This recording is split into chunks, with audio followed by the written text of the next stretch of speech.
La Universidad Autónoma del Estado de Hidalgo, su patronato universitario a través de la División de Extensión de la Cultura, le dan la más cordial bienvenida a la 33 edición de la Feria Universitaria del Libro 2020 en su modalidad virtual.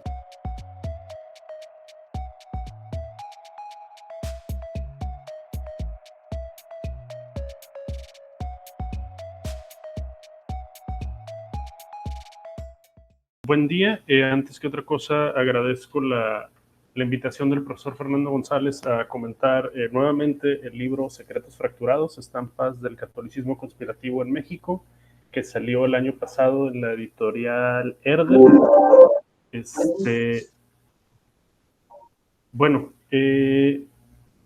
Al igual que en mi intervención, la presentación de la Feria del Libro, quisiera iniciar apelando a una anécdota no propia de la temporalidad de la cual el libro habla, sino del año de septiembre de 2018, en el cual tuvieron lugar una serie de eventos en el ITESO, ¿no?, la Universidad Jesuita de Guadalajara, alrededor de un foro sobre la despenalización del aborto que organizaron algunos estudiantes de esa institución, algunos estudiantes. De acuerdo con varios medios, el evento estuvo a punto de cancelarse debido a la presión que algunos grupos pro vida ejercieron, ¿no?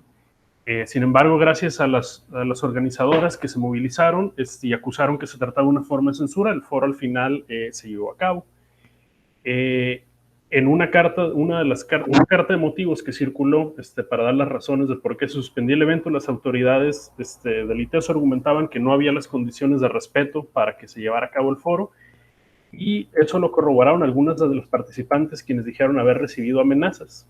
Incluso se rumoró que había algunos detractores que se habían organizado para ingresar al campus y reventar el diálogo. Si no estamos familiarizados con la historia y con muchas de las trayectorias que se cruzan en la ciudad de Guadalajara, pues podría esto parecernos una nimiedad. Sin embargo, un clima de tensión y de amenazas desde una derecha católica hacia una universidad jesuita, de alguna manera, estaba invocando un espectro que creo que no ha dejado de rondar el presente mexicano, ¿no? Y que en este caso remitía a algo que ocurrió en el año de 1958, cuando una organización secreta, los Tecos, de la cual habla este libro, intentaron tomar por asalto las instalaciones nacientes del ITESO. Michel de Certeau, un historiador, epistemólogo y jesuita, llegó a decir que una de las funciones de la historia era una suerte de exorcismo con respecto a ese pasado que de alguna manera asedia y atemoriza el presente. Y siguiendo esa metáfora, creo que podríamos pensar que Secretos Fracturados es una suerte de exorcismo, ¿no? Y como en los antiguos manuales de demonología, solo es posible lograr el exorcismo si se conoce el nombre del espíritu que se quiere exorcizar, ¿no? Y bueno, en este caso es importante puntualizar que no se trata en general de la derecha católica, de la iglesia, del clero, de los conservadores, sino de una organización específica que, por su naturaleza paranoica y delirante, terminó por rebelarse contra dos instituciones que, si bien no fueron sus creadoras, sí fueron la condición de posibilidad de su existencia, como lo son la Compañía de Jesús y la propia Iglesia Católica Apostólica y Romana. En ese sentido, Secretos Fracturados es la historia de la Asociación Fraternaria de Estudiantes de Jalisco, mejor conocida como los Tecos. Las 2 décadas que van desde su fundación en los años 30 al asalto al ITESO en los 50, sedimentan un conjunto de discursos, de prácticas y de representaciones que han habitado a la orden jesuita a lo largo de varios siglos y que pueden entenderse a partir de 3 estratos temporales: la historia de los propios tecos, la historia del conflicto religioso en México y de la continuación de la guerra cristera por otros medios, y un estrato muy profundo que tiene que ver con el antisemitismo o el antijudaísmo, y que es prácticamente omnipresente en el mundo cristiano.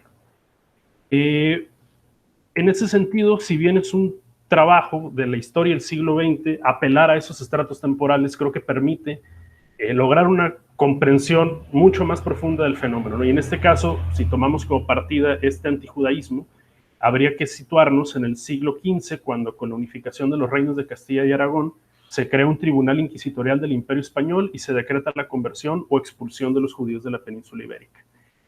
Esta postura, cabe decir, no es intrínseca al cristianismo. De hecho, iba en contra de una vieja tradición que, por un lado, veía al pueblo hebreo como depositario de una verdad primordial, y que por otro enfatizaba el carácter misionero del cristianismo, que no debía hacer distinción entre cristianos viejos y cristianos nuevos. Ignacio Loyola, el fundador de la Compañía de Jesús, optó a contracorriente de su tiempo por apegarse a esta última visión e instituyó una orden que no debía negar el acceso a los judíos conversos.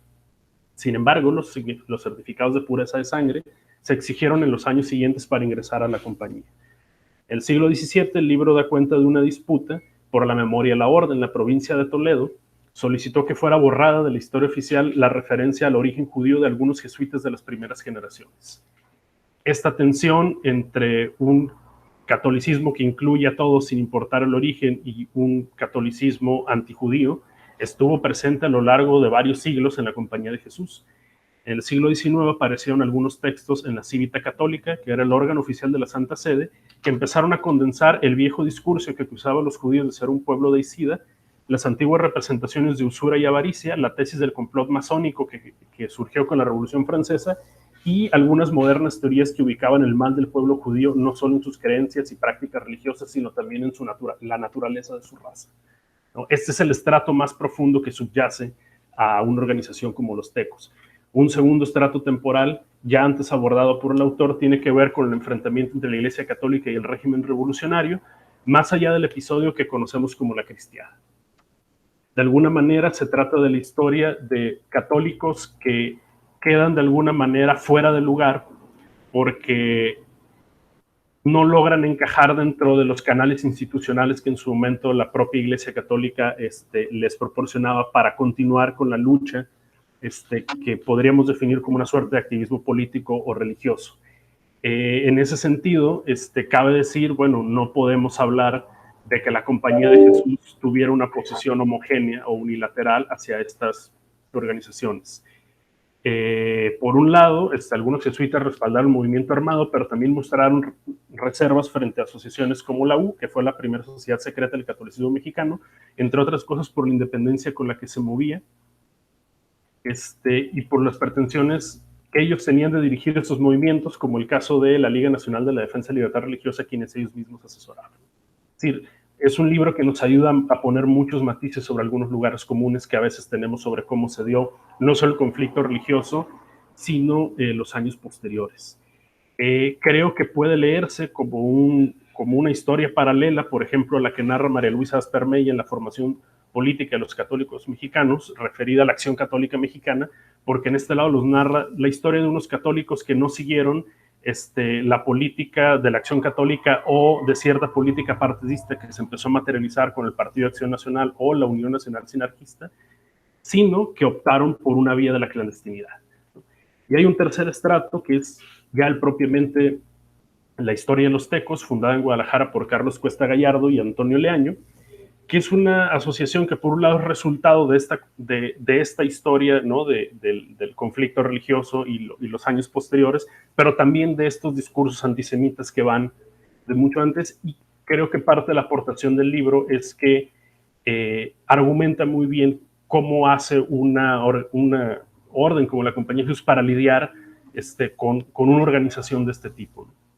Las autoridades de la orden permitieron que José Figueroa Luna, un religioso que compartía el anticomunismo y la tesis de la conspiración judeo-masónica, participaba en el reclutamiento de estudiantes para esa organización en el Instituto de Ciencias, Colegio Jesuita de Guadalajara. Y a pesar de eso, mostraron sorpresa cuando en los años 50 los tecos comenzaron a lanzar amenazas contra la compañía y contra sus nuevos proyectos. Proceder de la compañía ante la actividad de una figura como la del padre Figueroa, una vez que se volvió problemática, fue la deslocalización geográfica, ¿no? Para 1952 había 2 provincias jesuitas en México. Figueroa fue transferido de una a otra, de Guadalajara a Puebla. Las autoridades de la provincia del Occidente no se mostraron a mencionar los antecedentes que tenía Figueroa en Guadalajara, y las de Oriente no preguntaron. Al poco tiempo de que Figueroa se había instalado en Puebla, comenzó un trabajo similar entre las juventudes poblanas, especialmente las congregaciones marianas y el Instituto Oriente, Colegio Jesuita de la ciudad. Y el resultado fue el surgimiento de una sociedad secreta, aún más famosa en nuestros días, como lo es el Yunque, que no solo contó con la asesoría del padre Figueroa, sino también de los propios fundadores de los tecos. El año 1958, que es donde se sitúa el nudo de esta historia, marca una coyuntura en la historia del mundo católico, ¿no? Por un lado llega el papado Juan XXIII, que inaugura unos aires de renovación que condujeron al Concilio Vaticano II. lo cual despertó sospechas y reticencias en los sectores más conservadores del catolicismo. También marca un momento de declive en la Acción Católica Mexicana, la principal organización católica del periodo posterior a la cristiada, y finalmente, como narra Secretos Fracturados, ocurren una serie de acontecimientos que marcan el desenlace de esa historia y la apertura de otras. Es el año en que se funda el ITESO, que se da el asalto por parte de los tecos a sus instalaciones, que los tecos son condenados por el arzobispo José Garibay Rivera, que en ese año se convierte en el primer cardenal mexicano, y el fallecimiento de José Figueroa Luna en Puebla. Bueno, no voy a dar muchos spoilers sobre el evento del asalto, espero puedan leerlos. Como mencionaba, bueno, es el año en el cual se abren también nuevas posibilidades dentro del campo católico en México. Algunos jesuitas y otros miembros del clero regular comienzan a moverse hacia la izquierda a partir del Concilio Vaticano II, con algunas radicalizaciones incluidas, y hubo algunos defensores de la ortodoxia católica que interpretaron el conflicto como resultado de una infiltración judeo-masónica al interior de la propia iglesia, ¿no? Los tecos de esta manera terminan integrándose a las ramas tradicionalistas del catolicismo, que desconocen las reformas conciliares y declaran sede vacante en Roma. Esto es lo que los lleva a romper con el grupo espejo que tenían en Puebla, pues el yunque permaneció dentro del redil romano. Bueno, antes de terminar mi intervención, quisiera llamar el punto que a mí me resultó más llamativo de este libro. Bueno, son dos puntos en realidad. El primero es que es un libro que tiene muchas dificultades metodológicas, como el autor lo muestra, para lidiar con un objeto de estudio tan elusivo como es una organización secreta, que tiene por un lado un carácter espectral, pero también hay algo de fantasmal, y voy a tratar de ahondar un poco en esto. Por un lado, los tecos tenían la pretensión de hacerse presentes sin ser visibles en numerosos ámbitos de la vida social y política de Guadalajara. Han sido, como el autor señala, la sociedad secreta más pública de esa ciudad. Eso representa un reto metodológico porque implica ir tras unas huellas que intencionalmente han sido borradas. De ahí que la información aparece de manera fragmentada y dispersa. El título refiere a una historia donde el pasado solo resulta accesible atendiendo a los silencios, a los lapsus y a las distintas maneras de no decir. Más que ante evidencias, estamos ante un conjunto de indicios recogidos y tejidos en una narración que, como el propio autor señala, no representa sino una entre otras posibilidades. Sin embargo, el texto sitúa al lector en una puesta en abismo cuando le permite ver que el historiador no solo busca exorcizar un espectro, sino que a su vez remite a un conjunto de actores que pasaron su vida a la casa de un fantasma, la conspiración judeo-masónica. Si el espectro, siguiendo a Derrida, remite a una figura situada en el umbral entre el pasado y el presente, un elemento del pasado que no termina de irse, el fantasma se refiere más bien a una categoría psicoanalítica que nombra aquellas fantasías que no necesitan ser reales para incidir en la vida de los sujetos y en este caso de las instituciones. Por otro lado, quisiera terminar recuperando una discusión contenida en una de las entrevistas que Fernando González realizó durante la investigación. Me refiero a un diálogo que estableció con el jesuita Javier Cacho a propósito de la relación que Figueroa Luna tuvo con los tecos. El jesuita llegó a expresar: hay que pensar que la generación de Figueroa le había tocado el abuso del cierre de las iglesias, luego la cristiada, después la educación socialista, y ahora que comenzaba la radicalización del marxismo, pues no le hizo mucha gracia. No hay que hacer anacronismos y, como decía O'Gorman, terminar regañando a los muertos. La respuesta del autor dentro del libro es que, en efecto, no se trata de regañar a los muertos, pero en ciertos casos es de ayuda a matizar las afirmaciones de los vivos. Del mismo modo, en el capítulo 3 de la segunda parte del libro hay una referencia a la primera reunión de padres provinciales de la Compañía de Jesús que tuvo lugar en México en 1946. En ella, el padre Mariano Cuevas dijo que había que tomar providencias para procurar que la historia de la orden fuera escrita, ya fuera por jesuitas o por historiadores autorizados de la compañía, y evitar así que su historia quedara en manos de autores heterodoxos. Tanto Mariano Cuevas como Javier Cacho se encuentran entre los historiadores jesuitas del siglo XX mexicano. La discusión que el autor establece con ellos remite a la complicada relación que el catolicismo ha tenido con el saber histórico en los últimos siglos.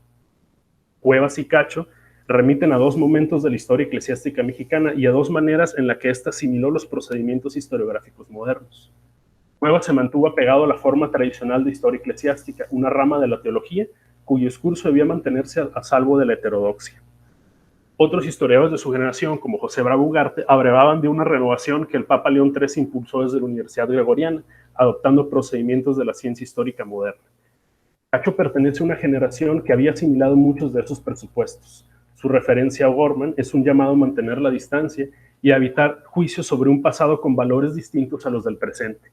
Sin embargo, los parámetros desde los cuales se establece la distinción entre el pasado y el presente no siempre quedan claros.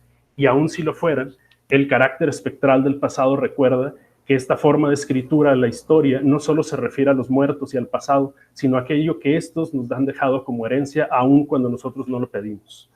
En ese sentido, Secretos Fracturados no es solo la historia de los tecos, es también la historia de cómo algunos católicos han lidiado con ciertos elementos de su pasado que ya no pueden ser asimilados dentro de una tradición. La brecha entre la tradición heredada y el futuro esperado comenzó a abrirse todavía más en el año de 1958 y todavía más con el Concilio Vaticano II. Como dejan ver las últimas páginas del libro, la propia trayectoria del autor se desprende de esa historia y de esas rupturas. Su escritura es resultado de esa ruptura en la manera de dar cuenta de los pasados católicos que no terminan de pasar.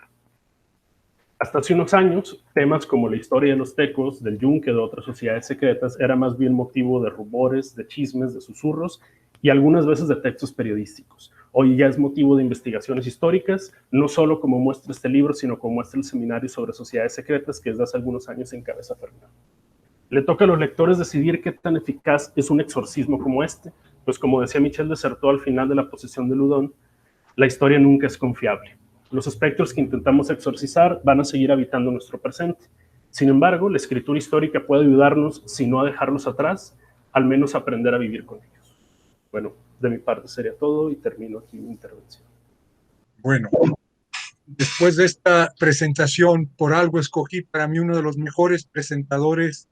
Este joven historiador tiene una capacidad de matices notable y me hace reflexionar sobre lo que escribí. Quisiera empezar precisamente citando a este jesuita que citó a su vez Pedro, Michel de Certeau, que me lo topé en otra historia que no fui a buscarla, como en este caso, sino que me cayó encima la historia del psicoanalista Igor Alexander Caruso, que es una referencia del grupo donde yo me formé como psicoanalista y que un día del 2015 me enteré de que había participado en 1942 haciendo test durante 8 meses para los nazis en Austria para decidir si se mataban niños que no servían para ser educados o para trabajar, en niños que no eran necesariamente alemanes, ¿sí? O más bien que eran alemanes y no judíos o gitanos, como acostumbramos a ver el caso de los nazis. Y ahí me topé con una situación que yo no esperaba, porque el Igor Caruso que yo conocí en el año 69 era un Caruso freudomarxista que hizo una carta al presidente Díaz Ordaz para pedir la liberación de los estudiantes en México.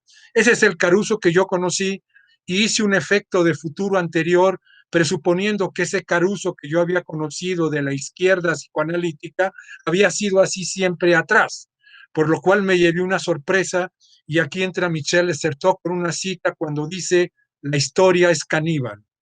Cuando uno cree que ocupa un lugar propio, de pronto descubre que ese lugar propio está habitado. Y esa lectura de Michel de Certeau, lectura freudiana de Michel de Certeau, donde Freud en 1934 hace uno de sus libros más iconoclastas, dedicado a su propia gente como judío y dedicado a los nazis, cuando empieza diciendo, cuestionar a alguien que se considera el padre de los judíos no lo hace uno de cualquier manera, y más si uno pertenece a ese pueblo. Pero las razones éticas están por encima de la pertenencia. Y entonces Freud se avienta la humorada de decir, Moisés no era judío, sino egipcio. Y para colmo, hubo un segundo Moisés porque al primero lo asesinaron los propios judíos. Esto que suena escandaloso y que no está probado, obviamente, crea una metáfora muy importante, heurística para pensar cosas, la cuestión de la identidad. donde finalmente Michel Certeau, leyendo a Freud desde esa perspectiva, dice, Freud está diciendo, la identidad no es una, sino dos o tres. La identidad es múltiple y por lo tanto presentar la identidad como homogénea es una situación que hay que cuestionar de entrada. Y en efecto, lo que yo me basé en esta tesis freudiana, iconoclasta, que me lleva a Cioran cuando dice, como todo iconoclasta, he destruido a mis ídolos y me dedico a analizar sus restos. Sobre esas tres perspectivas, Freud, Michel Certeau y Émile Cioran, me basé en este libro. Yo fui educado por los jesuitas desde el kinder hasta la universidad. Yo me formé en el ITESO y me contaron siempre una historia hemipléjica, el del ataque de los tecos al ITESO en el 58 hacia adelante, pero nunca me contaron bien de la historia del 58 hacia atrás. Entonces eso me llevó a decir, a ver, ¿qué diablos pasó aquí? Y eso a su vez me llevó a lo que Pedro muy bien relata de los tres tiempos que están intercalados, que se van configurando y van sirviéndose por relevos, pero que continúan los fantasmas. El fantasma del antijudaísmo cristiano, que viene mucho más allá, obviamente, de los reyes católicos, que viene de siglos anteriores, de muchos siglos anteriores, pero que ahí en España se configura bajo la figura de la limpieza de sangre, que hay que limpiar la sangre de la población y hay que obligar a árabes y a judíos a decidirse si se convierten al cristianismo y si no, se largan de España. Con lo cual crean un serio problema. Crean el problema de los cristianos nuevos y los cristianos viejos. Y cualquier cristiano nuevo será visto bajo sospecha, porque obviamente si no se convirtió por convicción, sino porque no le quedó otra para seguir viviendo en España, pues obviamente queda bajo sospecha. Y esa sospecha va a marcar, y como bien lo decía Pedro, Ignacio de Loyola, ya metido en ese contexto de aceptación de que no queda más que la conversión o la fuga, él acepta lo que llaman en ese momento en España los marranos que son los conversos, los cristianos nuevos, y se avienta la humorada de oponerse a la mayoría de las posiciones políticas y decir, en la compañía de Jesús se reciben conversos. Y el segundo general de la compañía de Jesús, Diego Laínez, es marrano. Y cuando esta historia se hace explícita en el siglo siguiente, los jesuitas de Toledo, como decía Pedro, oponen una prohibición de que eso salga porque es una mancha para la compañía de Jesús, es una mancha para la iglesia y es una mancha para la familia del segundo general. Y uno de los jesuitas historiadores dice, por ningún motivo la cambio, un historiador cuenta, lo que sale y se aguanta con lo que sale, incluso si va contra su propia posición. Bueno, esta larga historia del antijudaísmo cristiano que pasa por España después de siglos, que se recicla en 1797 con un jesuita en ese momento, el padre Agustín Barruel, que es el que propiamente inventa la gran conspiración de los jacobinos, que es la gran conspiración masónica, después retomada por sus hermanos romanos de la civiltà católica en Roma hacia 1880, donde van a hablar del crimen ritual judío del que ya se hablaba desde el siglo XIII, que los judíos mataban niños para sacarles la sangre y ponerla en el panásimo de los judíos. Toda esa historia que es tan fantasmagórica y tan terrible, que ha producido muertos, es retomada después en un cruce que se da en el antijudaísmo católico y el antisemitismo del siglo XIX, siglo XX, y que va a cristalizarse en un libro que es un falso de la policía zarista en 1902, 1 o 2, que se llama Los Protocolos de los Sabios de Sion, donde se habla de la gran conspiración judío-masónica. Y ahí ese libro va a ser uno de los libros de cabecera de un tal Adolfo Hitler. Y al mismo tiempo va a ser el libro de cabecera del jalisciense Carlos Cuesta Gallardo, fundador, ideólogo de los tecos, en el año 1900, finales del 33, inicios del 34. Y ahí la Compañía de Jesús, en ese contexto de los años 30, está una parte de la Compañía de Jesús está habitada por eso.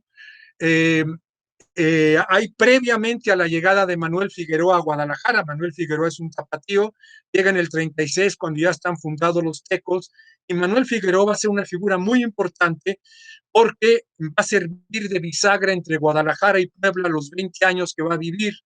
Llega a Guadalajara en el 36, se va a Puebla hacia el 41, vuelve a Guadalajara en el 45 y vuelve a Puebla en el 51, finales del 51, inicios del 52. Y entonces él va a llevar la idea de los tecos a Puebla, porque hay una situación curiosa. En Guadalajara, en el 33, todos los problemas universitarios, las posiciones ideológicas se dirimían en la Universidad de Guadalajara, pero en ese momento del 34, con el inicio de la supuesta educación socialista, va a dividirse la universidad y va a crearse la primera universidad privada de la República, la Universidad Autónoma de Guadalajara, donde van a estar los tecos. Los tecos van a contar con una ventaja sobre otras sociedades secretas, que van a tener de entrada territorio propio, una universidad. Y al mismo tiempo, Figueroa Luna en Puebla, cuando llega a su última parte de su vida en la Universidad de Puebla, la Benemérita Universidad de Puebla, se dirimen todos los problemas entre liberales, masones, católicos dentro de la universidad, como 20 años antes en Guadalajara. Y entonces Figueroa Luna le cuenta a ese momento al superior de los jesuitas en Puebla, el padre, ¿cómo se llama? Ay, el padre, aquí lo tengo enfrente, Esteban Palomera Quirós, le cuenta que sería bueno que a Puebla llegara una organización parecida a los tecos. Y en efecto lleva su idea adelante y junta a alumnos de los lasallistas que ya habían salido del oriente de Puebla, los jesuitas, y habían salido ya uno de ellos hacia la universidad, Ramón Plata Moreno, José Antonio, se me va ahorita el nombre, aquí lo tengo a la mano, José Antonio, perdón, Quintana, José Antonio Quintana, y los convence de crear un grupo secreto como los tecos. Y trae a los dos principales tecos de Guadalajara, Carlos Cuesta Gallardo y Antonio Liaño y Álvarez del Castillo. Entonces, con ellos va a armar el tinglado. Eso no quiere decir que tecos y yunques van a ser necesariamente unas relaciones como fluidas, sino que van siguiendo situaciones paralelas hasta que en 1965, cuando al final del concilio se produce el texto Nostretate, donde van a quitar la fórmula infamante que viene desde siglos anteriores de hablar del judío como pueblo de Isida, lo quita Juan 23, y eso va a provocar una crisis entre los tecos y los yunques, y la otra línea, la de Salvador Abascal Infante, padre de Carlos Abascal e hijo del fundador de la Sociedad Secreta de la U, junto con el que va a ser obispo de México en 1915, Luis María Martínez. Va a provocar una crisis donde los tecos combinan a los yunques a declarar sede vacante, porque por fin la gran conspiración judío-masónica y ahora comunista que el padre Agustín Barruera en 1797 había anunciado, por fin se tardó 2 siglos, un poco lenta la cosa, pero por fin había llegado a la cabeza de la iglesia con Pablo VI, que supuestamente era un judío askenazí infiltrado. Por lo tanto, había que declarar sede vacante para salvar a la iglesia. Y al poco tiempo que entra Marcel Lefebvre, se hacen lefebristas y juegan en las dos canchas. Entonces, es una historia complicada. La del libro, ya con esto resumo y sintetizo, es la historia de 3 proyectos católicos en Guadalajara: el proyecto del PAN, que en buena medida es católico, el proyecto de los jesuitas y la educación, y el proyecto de los tecos y la educación, que terminan en una situación de crisis y de rompimiento. En la primera crisis de los tecos con el PAN viene en la fundación, cuando Efraín González Luna, uno de los principales fundadores del PAN en Jalisco y en México, se sale de la Universidad Autónoma cuando se entera de lo de la sociedad secreta, y entonces a partir de ese momento se convierte en el enemigo número uno, en la bestia negra de los tecos directamente. Entonces el estallamiento y la tensión entre tres proyectos católicos, cuando en principio se presentaba la dicotomía, la universidad supuestamente socialista versus la universidad católica. En estas dicotomías que hoy estamos tan acostumbrados a escuchar en las narrativas actuales de en qué lado estás, y las amalgamas que se hacen inmediatamente entre dos campos, aquí aparece la complejidad de las posiciones, las contradicciones en un mismo campo, y esa es la historia que pretendí contar a partir de entrevistas inéditas. La mayoría, excepción de dos personas, están fallecidos. La empecé en 1983, lentamente, a articular y armar. Me llevó más de 20 años hacerla. Con eso yo creo que termino y da una idea a las personas que quieran leer el libro.